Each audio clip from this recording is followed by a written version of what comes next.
Abby, everything okay? No, she's not. Y'all didn't ask yourself how she suddenly just slid across the room? Okay. What?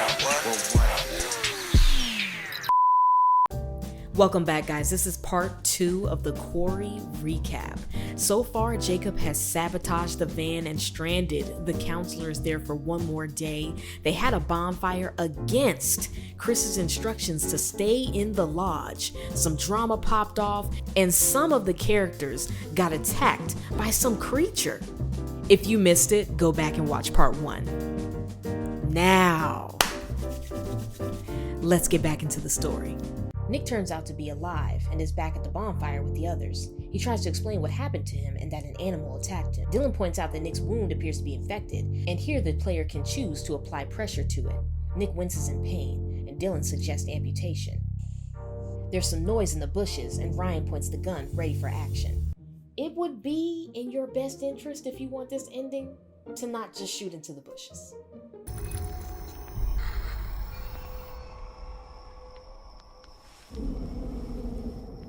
Jacob comes out of the bushes and Ryan asks what happened to him. Jacob recaps everything, and Caitlin suggests that they get everyone back to the lodge. Jacob mentions the body in the lake and says he needs to get Emma and goes for the gun. During the confrontation, you can let go of the gun and Jacob hits himself in the face. Jacob decides to go off and save Emma, and Ryan comes up with the idea to put Nick in the wheelbarrow. Emma is in her underoos doing a vlog for some reason and recording a tour for her viewers. The talking right here, like she was river dancing on my last nerve. Girl, if you don't shut up and get up them steps, I know something. You know, when I was little, I used to think that islands just kind of would float in the middle of the water, kind of like an airbed. You thought you were just having a hot summer fling, and then it turns into babysitting a big hairy man-child. I'm gonna carpe this DM so damn hard, it won't know what hit it. Hush! She approaches the treehouse and continues with this super extra narration. Honey, I'm home.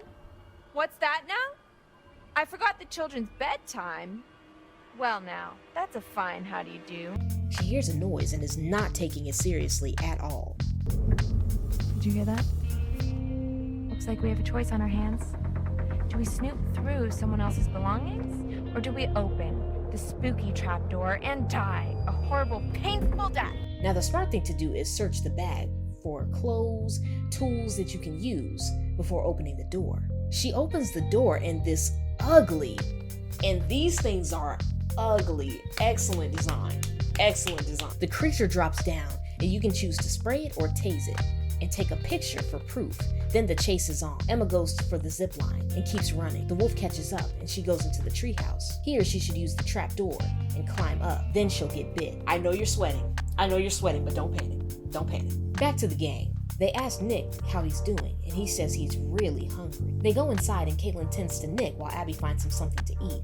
Ryan and Dylan go to find a landline, and oh my goodness, he's hearing the voices too? They go over this long dialogue about who to call and what to say. Bro, if y'all don't just call 911, what's happening? Ryan calls and the operator does their intro, and then the phone just goes dead.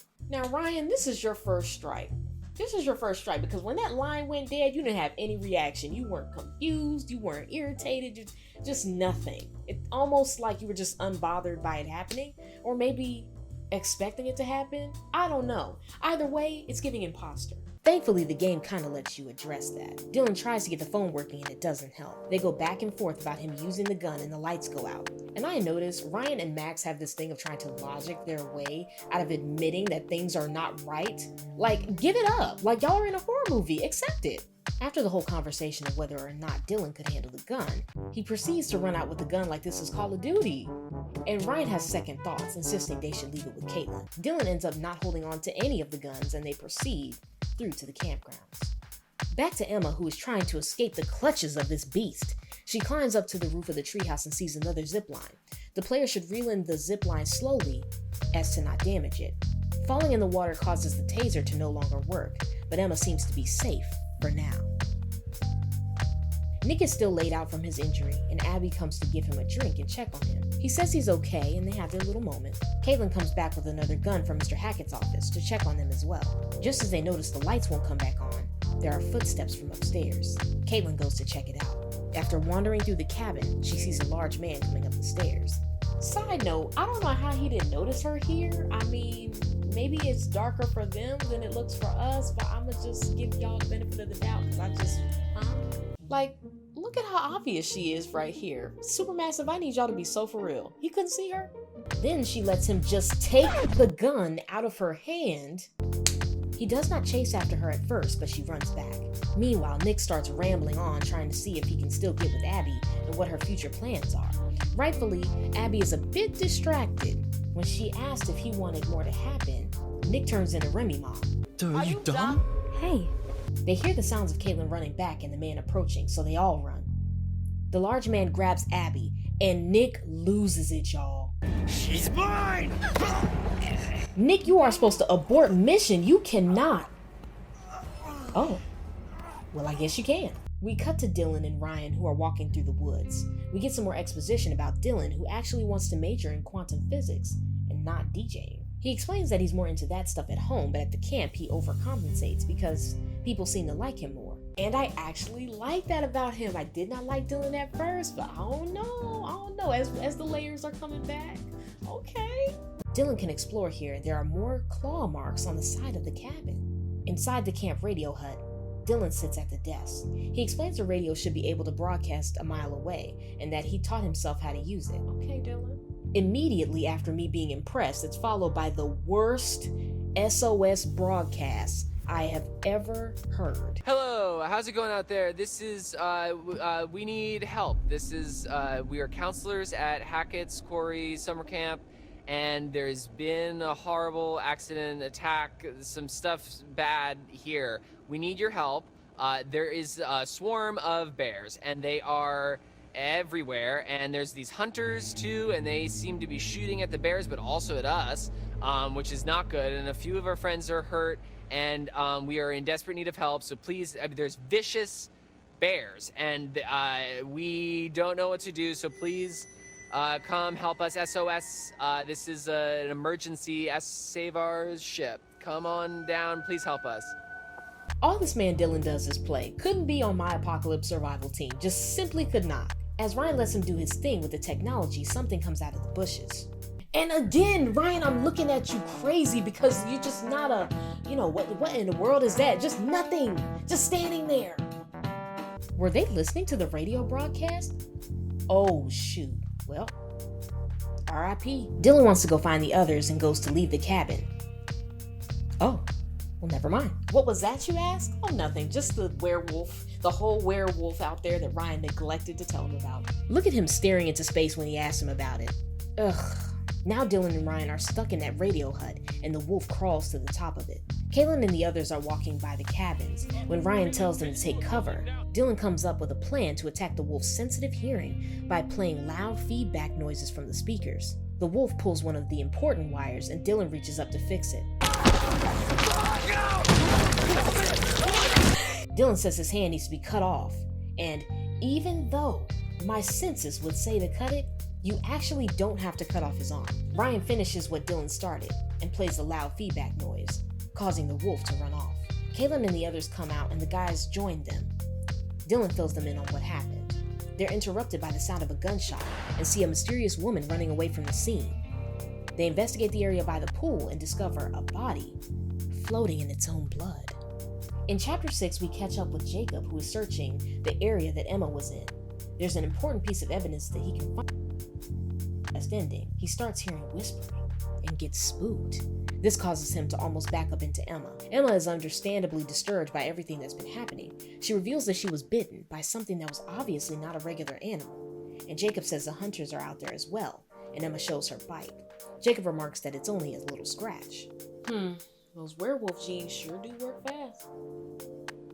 Their petty arguing is interrupted by the sounds of growling, and they run. The wolf cuts them off, and he bites Jacob, and Emma kicks him off. The wolf isn't done, but Emma jumps into the water. We cut back to Jacob as he runs to escape the beast. He stops in his path, surrounded by bear traps. Look at this man, y'all. He is knocked out by one of the hunters, so we'll come back to him later. At the pool, Caitlin and the gang are trying to make sense of what might have happened or who the floating body might be. Ryan reveals that it's Kaylee Hackett. In the midst of this, Nick is taking the protective cuddling a bit too far. Abby becomes uncomfortable and pushes him off. As he falls into the water, he begins to freak out, even though he should be able to swim. They go to the pool house to get him dried off. Abby is comforting Nick as he rests, and he apologizes. Caitlin suggests that they keep a record of everything that happens for the cops. Best suggestion anyone has had all game. The gang starts to piece together what was going on with Nick. His sudden issues with water? Him healing very quickly? Nick is starting to lose it and asks Abby again how she feels about it. The tension increases as he becomes condescending and more aggressive. He grabs her and throws her across the room. Whoa! Whoa, Abby! Abby, everything okay? No, she's not. Y'all didn't ask yourself how she suddenly just slid across the room? That's not okay. It's not okay. That's not a red alert, like a red flag to y'all. Nick glares at Abby with a hungry look in his eyes, and she grabs a gun. Here you can take the shot and watch what happens next. Nick transforms and runs off. My issue with this scene is that the gun was just sitting randomly on the floor. Like, Ryan or Caitlin didn't make sure that they had a gun. Nobody was ready to take the shot or help or do anything. Like, Ryan was so pressed on who needs to have the gun, but he's not taking no action. Like, make it make sense. Anyways, let's join Emma after the attack. Emma is back at the bonfire looking for the rest of her friends. She walks through the forest and we hear the familiar growls of one of the wolves. She comes across the hunters who have caught one and hides behind a tree. They realize she's there, but she's able to get away. Emma makes it back to the lodge and no one is there, so she closes herself inside the van. Back at the pool house, Abby is feeling guilty about shooting Nick. Which, baby, you were following horror movie rules. There were plenty of signs that he was too far gone. I didn't follow those signs though. Yeah. Caitlin and Ryan try to comfort her a bit, which I guess is better than nothing, but they should have intervened. There's a knock at the door. The woman on the other side is looking for Chris Hackett. She reveals her name is Laura Kearney, and Dylan pieces together that they were the counselors that never showed up. The gang asks why her and Max never showed up. Laura responds that they did, and then we get some backstory. Let's make this quick, shall we? After being tranquilized the first night, Laura wakes up in a jail cell. Max gets dragged into the other one. Laura is interrogated and the sheriff lets her know that what's going on is way crazier than they think it is, and now they're mixed up in it. Laura reads his badge and realizes that he may be related to Chris Hackett, who runs the camp. The two check on each other and Laura catches him up about the interrogation, but when the sheriff walks in, they have to stop. During Max's interrogation, Laura searches the cell and finds a spoon that can loosen the brick in the wall, which reveals a hiding place for an item. The two realize they're not getting out anytime soon and try to piece things together. They figure out it may be werewolves.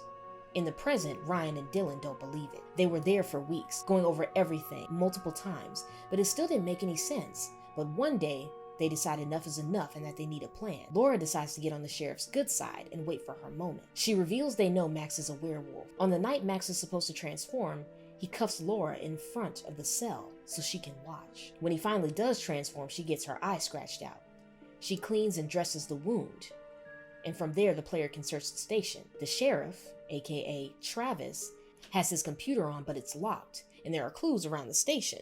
You can also find a tranquilizer needle, which is very important. Once you unlock the computer, there's a clip from a podcast about Hackett's Quarry.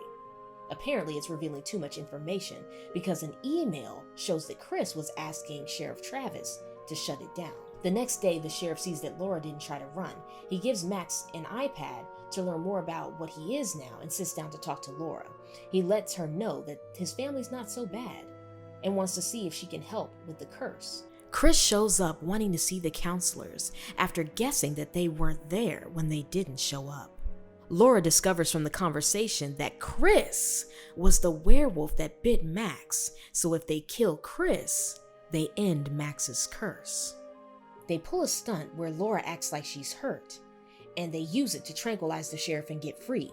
They get weapons and the silver that they need, and they leave. Max was left at the island, which means he's likely the wolf that Emma encountered. In a flashback, we see that she was chased and attacked by Max herself. And in the present, the player can choose to show or hide her bite. Ryan takes back the gun and Laura insists that they need to act fast to end things. Over at the Hackett's house, Nick is being kept in a cage, and the lady from Insidious goes down there to mess with him. Oh my gosh! Jacob is then dragged to the cell next to him. The gang starts asking questions to try and make sense of the situation. Laura takes Abby's bracelet to use in a shotgun shell as silver. Ryan seems to know where Chris is, and Caitlin deduces it must be the spooky house in the woods. Strike 3, Ryan, why are you protecting Chris so much when you've seen what's happened tonight? Laura and Ryan head to the house together, and Ryan continues to defend Chris as Laura asks more questions. They come up to what Ryan explains is his mother's house. As they continue to argue, the floor caves in beneath them and they fall into a pool of water below. Laura is starting to transform. Her eyes are beginning to turn yellow, and her left one is healed. They are now in an abandoned mine. Laura inquires more about Ryan and learns why Ryan is attached to the camp and Chris, and also that Ryan doesn't really like either Dylan or Caitlin. Yikes. Dang. The rest of the gang is going back through the lodge very carefully and decide to get help for themselves and come back for everyone who is unaccounted for. They leave the lodge and approach the van, hearing rustling outside. Dylan, for some reason, opens the car door and Wolf Emma jumps out. Abby gets the ASAP. Didn't ask no questions, nothing. I know that's right. Caitlin continues to shoot at the wolf until Abby finally throws her a silver shell. Now, if you want everyone to live in this playthrough, do not use the silver shell, or it's RIP Emma. The wolf flees after the last shot, and after Wolf Emma is gone, Caitlin checks out the van one more time to see if she can fix it. She concludes that she needs some parts from the scrapyard up the road. Dylan has his reservations, but they agree that it must be done for them to make it out. Laura and Ryan continue their search until they come to the room with the cages that are holding Werewolf Nick and Jacob.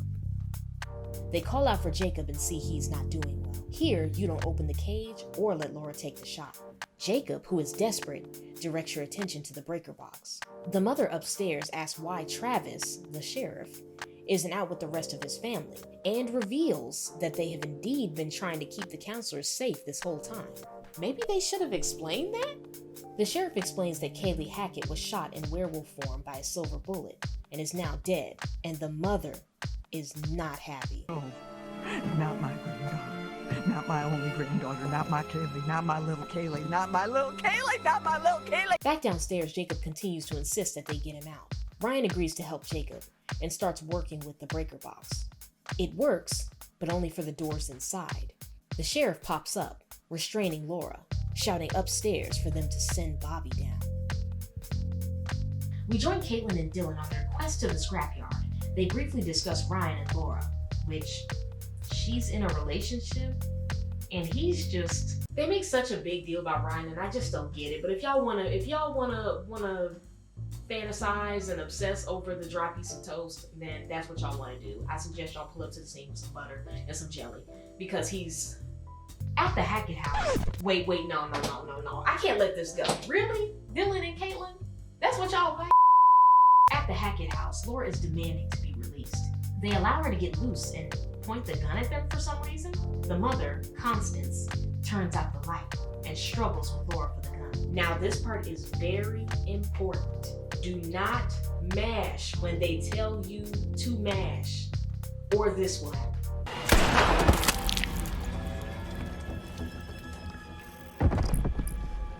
Laura falls to the floor. Constance tells her they are no longer protected. Travis doesn't want any more conflict. Bobby brings Ryan upstairs. Then Laura runs off, and Bobby stabs Ryan. Ryan is stabbed in a very critical, likely fatal way. Leave the knife in at this point. He searches the room he's in for clues, and can find some hiding places. Bobby comes into the room and Ryan hides. Once his back is turned, Ryan leaves the room. He runs and blocks his path. You can't hide from me in my own house, fucker! You're a fucker. Dylan and Caitlin, this is y'all's king? Laura is still being chased and Constance is shouting after her. She gets away and explores the house. When she tries to leave the room, Jed and Constance come through the door. They shoot her and an altercation begins. Choose to run instead of attack. Laura destroys the lights. Nick is released from his cage, and so is Jacob when the power goes out, and they both walk free. Travis walks in on the confrontation with Laura, but he obviously still has his morals. Ryan is still limping through the house and crawls through a tiny space behind the wall. Bobby finally catches up to Ryan and pulls the knife out of him. Ryan pleads, but he doesn't listen. Oh, Laura! Girl? Surprisingly, Bobby starts yelling for Travis. Laura sees Ryan's injury and determines that it's fatal, but he may have one option. She suggests that if she bites him, he can heal. The player should choose to allow Laura to bite Ryan so they can continue searching for Chris. Dylan and Caitlin are at the scrapyard and search through it until they find a car. Dylan mans one of the machines and lowers the car. Dylan appears to be turning, but there's no time for that. The motion sensor is going off in the yard, letting him know that something is out there. It was likely attracted to the music going off. The wolf jumps on the car even as Dylan raises it. If you take no action here, Caitlin will fall out of the car right into the werewolf's clutches. Then he bites Caitlin. Dylan then drops the car. I know what you're thinking. I know what you're thinking. Just wait. Dylan is now fully turning and yells for Caitlin to get away from him.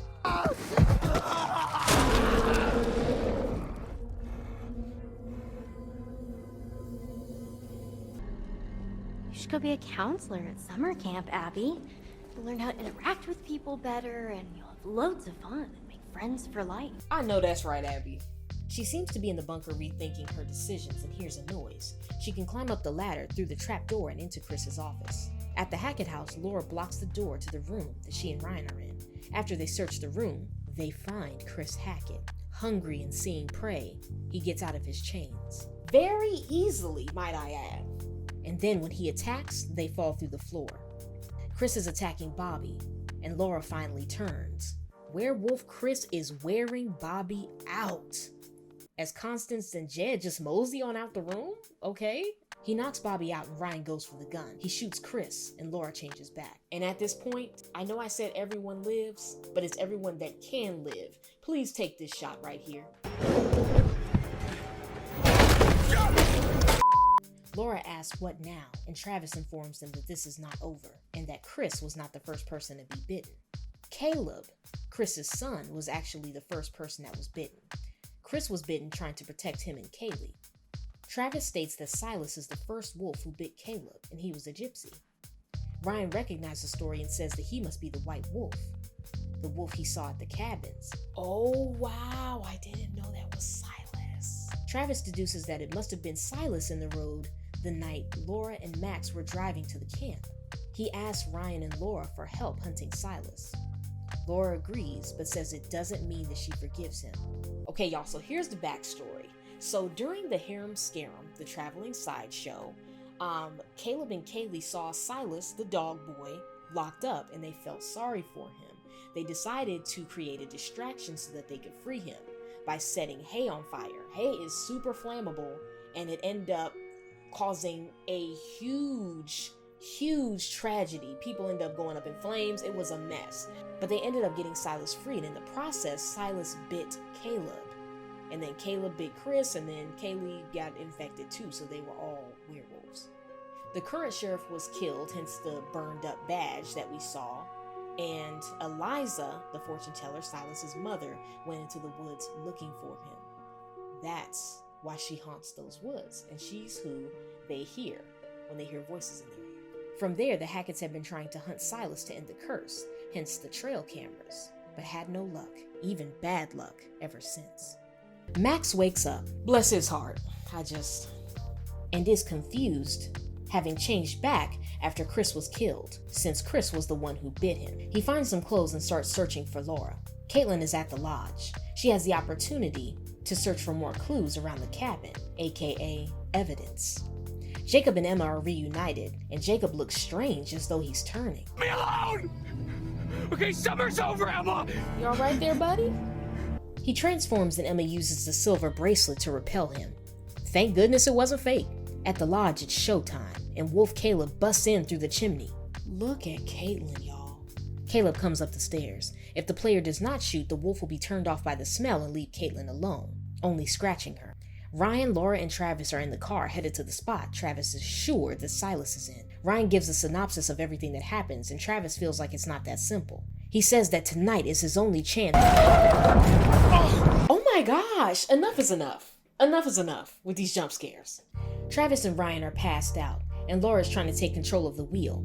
She uses the emergency brake and Silas rolls off the car. They speed up and hit him. It's sad, but it's gotta be done. Travis grabs the gun and they follow him along the blood trail. He tells them the stakes as he explains that he doesn't have any more wolf's blood. Ryan still has blood that he found in the woods, as the player Laura can insist that he keep it and use it on himself. They proceed into the woods and realize that the voice that they heard was Eliza Vorez, the fortune teller. You blew half the head off my niece. We already went over this. That's why you've been hunting. You're welcome. There's a jump scare of Eliza, very pressed that you're about to kill her son. But the three finally find Silas. The game tries to trip you up, prolonging the choice, almost as if to ask you if you're sure. But let me show you guys what happens when you don't shoot the werewolves in this game.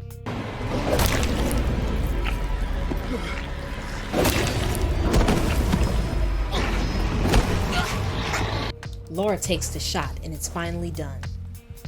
Eliza is pressed, y'all. I bet you think you have it all figured out. I bet you think you're fucking clever. But you'll find that everyone who could have survived the night survived. I like this little creature feature. Like, I feel like it was super fun. It's super fun to play with other people. It's just like sitting there for like a little horror movie, you know, with your friends, except you're playing it. I love it. Awesome. Now, this did feel a little slow in the beginning, and sometimes I didn't understand characters' like reactions or choices. Like Ryan's behavior was sus the whole time, but he wasn't in on it or anything like that. I just found that to be quite odd. Now, we do have to address the cops when they show up, because you know, it's a lot of deaths, it's a lot going on. We got Silas, Chris, Kaylee all gone. And so I think the counselors actually probably get arrested. There is a epilogue of a news headline that says, you know, it was the teens were psycho or whatever. But this is why we picked up evidence all throughout the game. Evidence like the vial, bear traps, the bags from the hikers that were clawed up, the claw marks on the side of the cabin, the memory card from the camera, the collar that the school mascot Ian was wearing, and the picture that Emma took. Now, if you've collected that evidence the whole game, then the teens should be acquitted and they should be able to walk free. I want to know how you guys enjoyed this episode. My favorite moment has got to be when I really loved Laura as a character, even though she was doing too much in the beginning. I really liked her resolve as a character, and she was so cool when she was turning into a werewolf. It was so fun to play as her. The part that like I didn't like that could have been kept, I would say would be probably the romantic parts. I didn't really care too much for that. It's kind of difficult to do those things because we're introduced to the characters, like they don't really have a lot of backstory, like in a short amount of time. So it kind of is what it is with that. I want to thank you guys so much for watching. Be sure to like this. It's a free way to support the channel. Subscribe if you're new. Everybody should have that bell turned on so that you don't miss any recaps that I drop or any gameplays as well. And I want you guys to comment and let me know what was your favorite part of this game. But I'm up out of here. Thank you guys for hanging out with me. Love y'all. Bye.